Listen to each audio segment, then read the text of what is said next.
Hello दोस्तों, maths करनी YouTube channel में आपका स्वागत और अभिनंदन है। आज हम पशु परिचय भर्ती के अंतर्गत दैनिक विज्ञान में धातु और अधातु के बारे में अध्ययन करेंगे। तत्वों के प्रकार, धातु, उपधातु और अधातु। इसमें उपधातु ज्ञात करने की ट्रिक है। आज SP वोट देंगे। आज का अर्थ होता है आर्सेनिक, इसका प्रतीक होता है AS। जे, इसका अर्थ होता है जर्मेनियम और इसका प्रतीक होता है GE। इसी प्रकार से ए का अर्थ होता है एंटीमनी, इसका प्रतीक होता है SB। से का अर्थ होता है सिलिकन और इसका प्रतीक होता है SI। इसी प्रकार से पी का अर्थ होता है पोलोनियम और इसका प्रतीक होता है PO। इसी प्रकार से बो यानी बोरोन और इसका प्रतीक होता है B। और टे का अर्थ होता है टेलुरियम और इसका प्रतीक होता है TE। इस प्रकार से ये उपधातु ज्ञात करने की ट्रिक है। और यदि आपको ये कंटेंट अच्छा लगता है तो आप इस चैनल को प्लीज़ लाइक तो ज़रूर करें।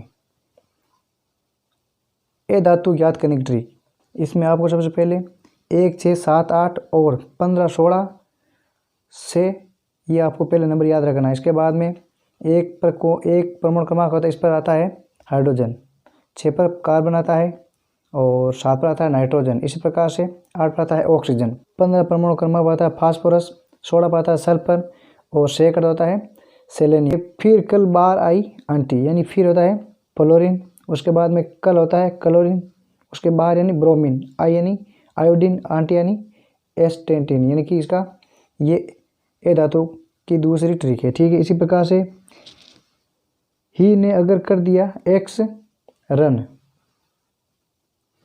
ही का होता है हीलियम, इसका प्रतीक होता है He। इसी प्रकार से ने का होता है नियोन, इसका प्रतीक होता है Ne।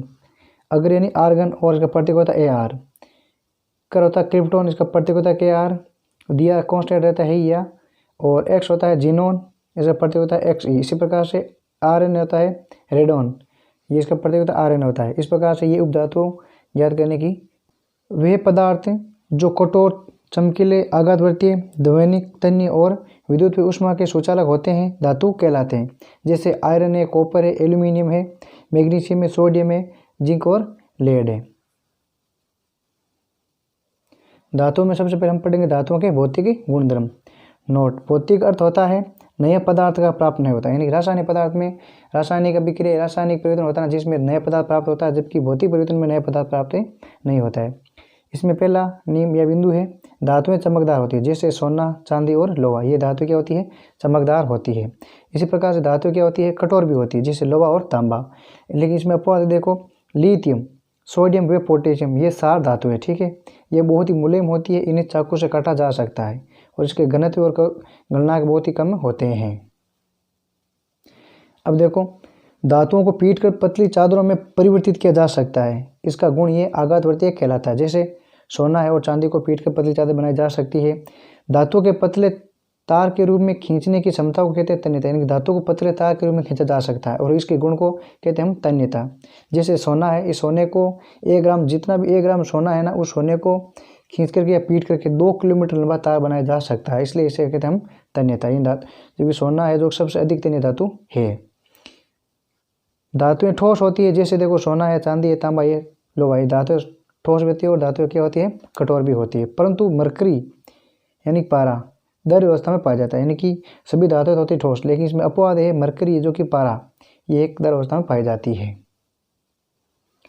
धातुओं इलेक्ट्रॉन त्याग करके धनायन ग्रहण कर लेती है। इसी प्रकार देखो, धातु विद्युत पे ऊष्मा के चालक होते हैं। धातु है वो विद्युत ऊष्मा दोनों के चालक होते हैं, जैसे चांदी है और तांबा है। चांदी सबसे अधिक चालक धातु होती है विद्युत या ऊष्मा की, परंतु इसमें लेड यानी पारा तथा मरकरी ऊष्मा के कुचालक होते हैं, यानी कि धातु होते हैं ऊष्मा के सुचालक। ठीक है, लेकिन इसमें 2 अपवाद है, लेड और मरकरी, ये दोनों ऊष्मा के कुचालक होते हैं।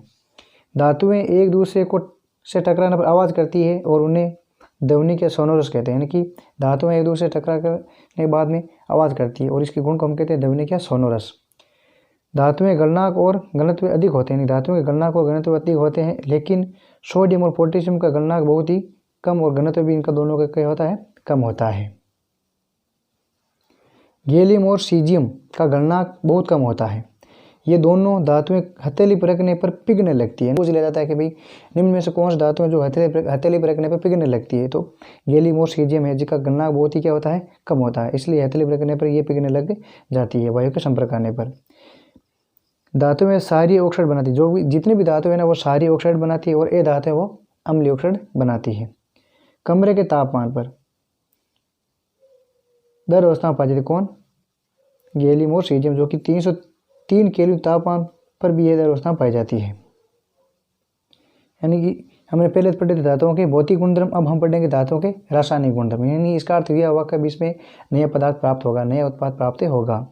धातुओं की वायु के साथ अभिक्रिया, यानी कि धातु है वो वायु के साथ अभिक्रिया करके धातु ऑक्साइड बनाती है। ठीक है, जैसे देखो धातु प्लस ऑक्सीजन, यानी कि ऑक्सीजन के साथ अभिक्रिया करती है और ये धातु ऑक्साइड बनाती है। Cu धातु है और ऑक्सीजन एक इसके साथ क्रिया करती है तो CuO जो कि कॉपर ऑक्साइड बनाती है। इसी प्रकार से एल्यूमिनियम है जो कि ऑक्सीजन के साथ क्रिया करके Al2O3 जो कि एल्यूमिनियम ऑक्साइड बनाती है। और इससे पहले वाली वीडियो में आपको 9th और 10th में जितने भी सूत्र हैं जो कि रसायन विज्ञान में, वो आपको सभी को एक ही जगह इकट्ठा करके आपको पढ़ा दिए गए हैं। आप उस वीडियो देख करके उन सूत्रों को अच्छी तरह से याद कर सकते हैं ताकि आपको जो भी अभिक्रिया है ना उसको हल करने में आसानी महसूस हो। अब नोट, धातु ऑक्साइड सारे प्राकृतिक होते हैं क्योंकि धातु ऑक्सीजन के साथ क्या करके सारे प्राकृतिक ऑक्साइड बनाती है। लेकिन कुछ धातुएं ऑक्साइड और अम्लीय और क्षारीय दोनों प्रकार के होते हैं, लेकिन कुछ धातुएं अपवाद गुण होती है जो कि अम्लीय और क्षारीय दोनों प्रकार की होती है। एल्यूमिनियम ऑक्साइड जो कि Al2O3 और जिंक ऑक्साइड यानी कि ZnO। जैसे ये देखो उदाहरण अभिक्रिया कि Al2O3 जो कि HCl अम्ल के साथ क्या करके AlCl3 जो लवण और जल बनाती है। इसी प्रकार से एल्यूमिनियम है जो कि ऑक्साइड है वो NaOH यानी कि क्षार के साथ क्या करके NaLO3 और प्लस जल बनाती है जो कि सोडियम एल्यूमिनेट होता है। यानी कि ये अम्लीय और क्षारीय दोनों प्रकार के गुण प्रदर्शित करती है जिसमें ये दो धातुएं होती है अम्ल और क्षार के साथ क्रिया करके। ऐसे धातु ऑक्साइड जो अम्ल तथा क्षार दोनों के साथ अभिक्रिया करके लवण तथा जल बनाते हैं वो कहलाते हैं उभयधर्मी ऑक्साइड। अधिकांश धातु ऑक्साइड जल में एक घुलनशील होते हैं, यानी कि अधिकांश धातु वो मतलब जल में एक घुलनशील होते हैं, परंतु सोडियम ऑक्साइड एवं पोटेशियम ऑक्साइड यानी कि ये दो प्रकार के ऑक्साइड है जो कि जल में घुलकर वे क्षार प्रदान करते हैं। यानी कि सोडियम ऑक्साइड और पोटेशियम ऑक्साइड है वो जल में घुल करके क्षार प्रदान करते हैं। ठीक है, तो सोडियम ऑक्साइड है वो जैसे Na2O जो जल के साथ क्रिया करके NaOH ये क्षार होता है। पोटेशियम ऑक्साइड है जो कि जल के साथ क्रिया करके KOH ये भी एक प्रकार का क्षार प्रदान होता है, यानी कि क्षार होता है। धातुएं ऑक्सीजन के साथ अलग अलग तरह से क्रिया करती है। जैसे सोडियम पोटेशियम वायु में आग पकड़ लेते हैं, लेकिन सोडियम और पोटेशियम वो क्या करते हैं वायु के साथ क्या करके आग पकड़ लेते हैं, इसलिए इसे केरोसिन में रखा जाता है ताकि ये आग नहीं पकड़ सके। लोहा गर्म करने पर दहन नहीं करता, यानी कि लोहे का जब हम गर्म करते हैं तो वह जलता नहीं है, लेकिन लोहे का जो चूर्ण होता है ना वो आग में डालने पर तेजी से जलने लग जाता है। इसी प्रकार से सिल्वर यानी कि गोल्ड और वायु के साथ क्रिया नहीं करती, यानी कि सिल्वर और गोल्ड वायु के साथ क्या नहीं करते हैं क्रिया नहीं करते हैं। मैग्नीशियम है, एल्यूमिनियम, जिंक, लेड और धातुएं हैं जो कि वायु के साथ धीमी अभिक्रिया करती है। इन धातुओं पर ऑक्साइड की परत चढ़ जाती है, यानी कि ये है सभी धातुएं जो कि वायु के साथ धीरे धीरे अभिक्रिया करती है और जिस पर इसकी है ऑक्साइड की परत चढ़ जाती है, जिससे इनको धातुओं का संश्रण की क्रिया बहुत ज़्यादा कम होती है इनकी परत से चढ़ जाने से। कॉपर वायु के साथ दहन नहीं करता है, लेकिन गर्म करने पर काले रंग की कॉपर ऑक्साइड की परत चढ़ जाती है। यानी कि कॉपर तो मतलब वायु में दहन नहीं करता है, लेकिन जब इसको गर्म करते हैं तो ये कॉपर ऑक्साइड की परत बना लेता है। इसलिए जब हम खाना पकाने और बर्तन को जब गैस पर रखते हैं तो उस पर एक काली परत चढ़ जाती है, ठीक है ना, वही होती है कॉपर ऑक्साइड की परत।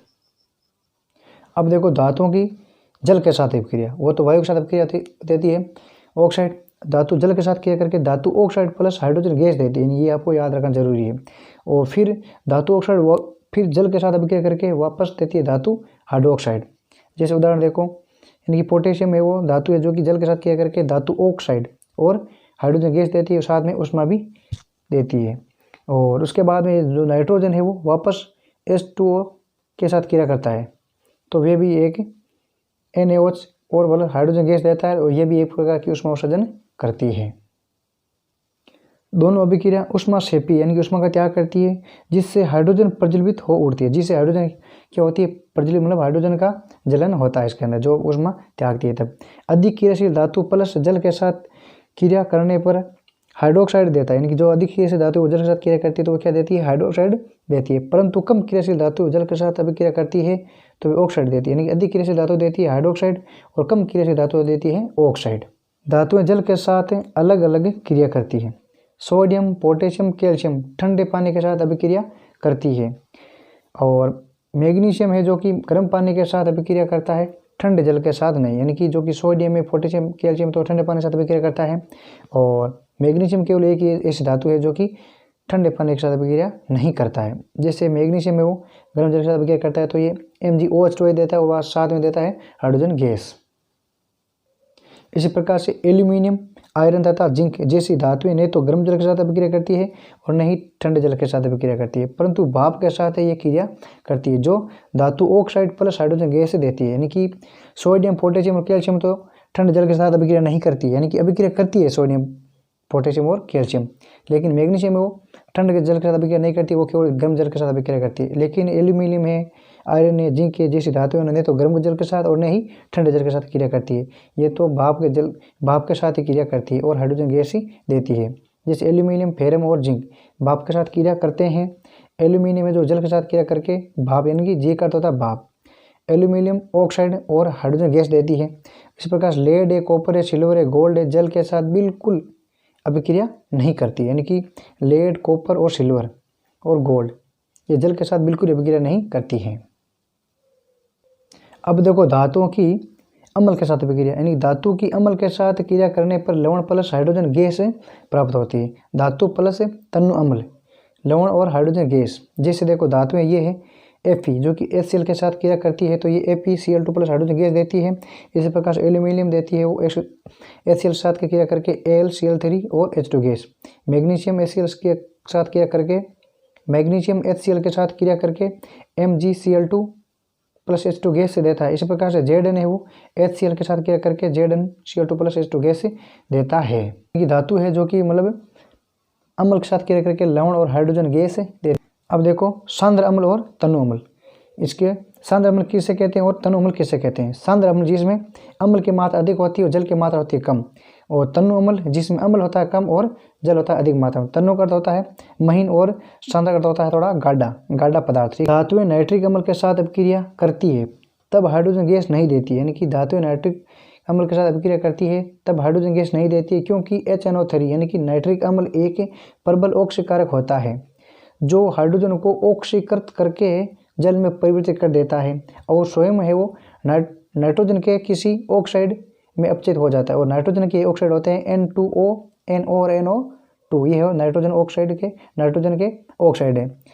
धातु में वो नाइट्रिक अम्ल के साथ अभिक्रिया करती है तब हाइड्रोजन गैस नहीं देती है। क्यों नहीं देती है? क्योंकि HNO3 वो मतलब एक प्रबल ऑक्सीकारक है जो कि हाइड्रोजन को ऑक्सीकृत करके, यानी कि उसको हटा करके वहाँ से जल में परिवर्तित कर देता है और वे स्वयं में नाइट्रोजन ऑक्साइड में परिवर्तित हो जाता है। ठीक है ना, जैसे नाइट्रोजन ऑक्साइड है N2O, NO और होता है NO2 जो कि इसमें परिवर्तित हो जाता है और हाइड्रोजन गैस नहीं देती है। कौन? नाइट्रिक अम्ल धातु जो कि क्रिया करके। मैग्नीशियम Mg एवं मैग्नीज Mn अति तन्नु HNO3 के साथ अभिक्रिया करके हाइड्रोजन गैस देते हैं, यानी कि अति तन्नु अम्ल उसके साथ अभिक्रिया करके हाइड्रोजन गैस देते हैं। कौन? मैग्नीज और मैग्नीशियम। लेकिन वो नाइट्रिक अम्ल है वो गैस हाइड्रोजन नहीं देता है। MnO HNO3 के साथ अभिक्रिया करता है तो MnNO3 और ट्वाइस और हाइड्रोजन गैस देता है। Mg HNO3 के साथ क्रिया करता है तो MgNO3 ट्वाइस और हाइड्रोजन गैस देता है। धातुओं की अन्य धातु लवणों के साथ अभिक्रिया, धातु A लवण विलयन B के साथ क्रिया करती है तो ये लवण और विलयन देता है और उसके बाद में ये धातु है जो कि उसको अलग कर देता है। जैसे देखो Ap प्लस CuSO4 के साथ क्रिया करता है तो ये ApSO4 प्लस Cu, यानी कि फेरम है जो कि अधिक अभिक्रियाशील धातु है, वो कॉपर है कम क्रियाशील धातु। ये फेरम कॉपर को स्थापित यहाँ पर से कर देता है और वहाँ पर ये स्वयं स्थापित हो जाता है और कॉपर को अलग कर देता है, यानी कि अधिक अभिक्रियाशील धातु वो कम क्रियाशील धातु को वहाँ से हटा देता है। अब देखो सक्रियता श्रेणी।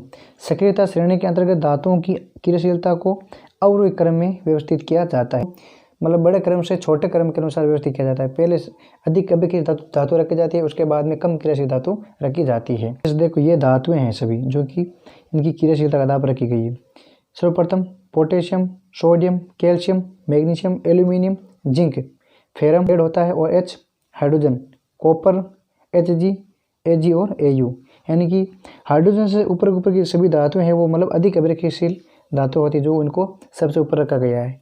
और इसके बाद में जो हाइड्रोजन से नीचे धातुएं हैं वो सबसे कम क्रियाशील धातुएं होती है। और इनको धातुओं को याद करने के केदारनाथ का माली आलू जरा फीके पकाता है, कौन है जी आगे आओ। तो इस प्रकार हमने धातु और धातु के अंतर्गत धातुओं के बारे में अध्ययन किया था। धातुओं के भौतिक गुण कौन से होते हैं, धातुओं के रासायनिक गुण किस प्रकार से होते हैं, और धातु है वो मतलब जल के साथ अभिक्रिया करती है तो वायु के साथ अभिक्रिया करती है तो कौन सा उत्पाद प्रदान करती है, ठीक है। और सक्रियता श्रेणी को भी हमने पढ़ा था, जिसमें सबसे ऊपर होती है धातु अधिक क्रियाशील होती है, सबसे नीचे होती है वो सबसे कम क्रियाशील होती है, और हाइड्रोजन से जो कि मध्यम क्रियाशील की धातुएं होती है हाइड्रोजन के आसपास की। और यदि आपको ये कंटेंट अच्छा लगता है तो आप इस चैनल को प्लीज़ सब्सक्राइब करें और लाइक करें, ठीक है। और अब हम मिलेंगे अगले कंटेंट के साथ, तब तक के लिए ओके, थैंक यू, धन्यवाद, थैंक्स फॉर वॉचिंग।